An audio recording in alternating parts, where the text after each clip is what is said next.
Sir ಹೋದ ಸರಿ ಸುಧಾಕರ್ಗಿಂತ ಇವಾಗ ಪ್ರದೀಪ್ ಈಶ್ವರೇ ಎಷ್ಟೋ ಉತ್ತಮ ಆಗಿದ್ದಾರೆ. ಹೋದ ಸರಿ ಸುಧಾಕರ್ ನಮ್ಮ ಕೈಗೆ ಸಿಗ್ತಾ ಇರಲಿಲ್ಲ. ಪ್ರದೀಪ್ ಈಶ್ವರು ಎಲ್ಲ ರೀತಿಯಲ್ಲಿ ನಮಗೆ ಅನುಕೂಲ ಆಗಿದೆ. ಅದೇ ರೀತಿಯಾಗಿ ಮಕ್ಕಳಿಗಾಗ್ಬೋದು, ಅಂಗನವಾಡಿ ಮಕ್ಕಳಾಗ್ಬೋದು, ಎಲ್ಲ ರೀತಿಯ ಅನುಕೂಲ ಆಗಿದೆ.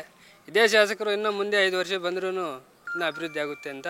ಸರ್ ಅದು ಅನಾಥ ಮಕ್ಕಳಾಗ್ಬೋದು, ಎಜುಕೇಷನ್ ಮಾಡಿರೋದಾಗ್ಬೋದು, ಮತ್ತು ಇನ್ನೊಂದು ಯಾವುದೇ ವೃದ್ಧಾಶ್ರಮ ಸ್ವಲ್ಪ ವಯಸ್ಸಾಗಿರ್ಬೋದು, ಯಾರೇ ಅವ್ರ ಕಂಡ್ರು ಅವರು ಸ್ವಂತ ಮನೆ ಥರ ಟ್ರೀಟ್ ಮಾಡ್ತಾಯಿದ್ದಾರೆ, ಫ್ಯಾಮಿಲಿ ಥರ ಟ್ರೀಟ್ ಮಾಡ್ತಾಯಿದ್ದಾರೆ ಅವರು. ಅದಕ್ಕೆ ನಮ್ಗೆ ಸಂತೋಷ. ಈ ಥರ MLA ನೋಡಿದ್ದು ನಾವು ಇದೇ ಫಸ್ಟ್ ಟೈಮು. ನಾವು 60 ವರ್ಷದಿಂದ MLA ಆಗ್ತಾನೆ ಇದ್ದಾರೆ, ಹೋಗ್ತಾನೆ ಇದ್ದಾರೆ.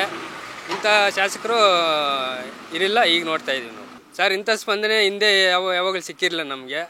ಈಗ ಚೆನ್ನಾಗಿ ಸ್ಪಂದನೆ ಸಿಕ್ಕಿದೆ, ಎಲ್ಲದಕ್ಕೂ ಸ್ಪಂದಿಸ್ತಾರೆ. ನಾವೇನೇ ಕಷ್ಟ ಹೇಳಿದ್ರು ಅನುಕೂಲ ಮಾಡ್ತಾರೆ. ಅವರು ಏನು ಗೊತ್ತಾ, ಅವರು ನಾವು ಹೆಂಗಿದೀವೋ ನಮ್ಮ ತಾಲೂಕೆಲ್ಲ ಹಂಗೆ ಇರಬೇಕಂತ ಅವ್ರ ಅಭಿಪ್ರಾಯ. ಅದರಿಂದ ಎಲ್ಲ ಎಲ್ಲ ನಮ್ಮನೆಯವರೇ ಅಂತ ಎಲ್ಲ ಅಭಿವೃದ್ಧಿ ಕಡೆ ಅವ್ರನ್ನ ಸಹಾಯ ಮಾಡ್ತಾಯಿದ್ದಾರೆ. ಮುಂದಿನ ಪೀಳಿಗೆಯಲ್ಲಿ ಇಲ್ಲ ಇನ್ನು ಬರುವ ಎಲೆಕ್ಷನ್ಗಳಲ್ಲಿ ನಾವು ಅವರಿಗೆ ಬಹುಮತ ಕೊಟ್ಟು ಇನ್ನು ಮುಂದೆ ಚೆನ್ನಾಗಿ ಉತ್ಸಾಹ ಮಾಡಬೇಕಾಗಿ ನಮ್ಮ ಅಭಿಪ್ರಾಯ. ಈಗ ಪ್ರದೀಪ್ ಈಶ್ವರ್ ಸರು ಯಾರನ್ನೇ ರಾಜ್ಯದಿಂದ ಯಾರನ್ನೇ ತಂದು ಇವ್ರಿಗೆ ನೀವು ಓಟ್ ಹಾಕ್ಬೇಕಂದ್ರೆ ಸಾಕು, ಈ ತಾಲೂಕಿನ ಜನ ರೆಡಿಯಾಗಿದ್ದಾರೆ.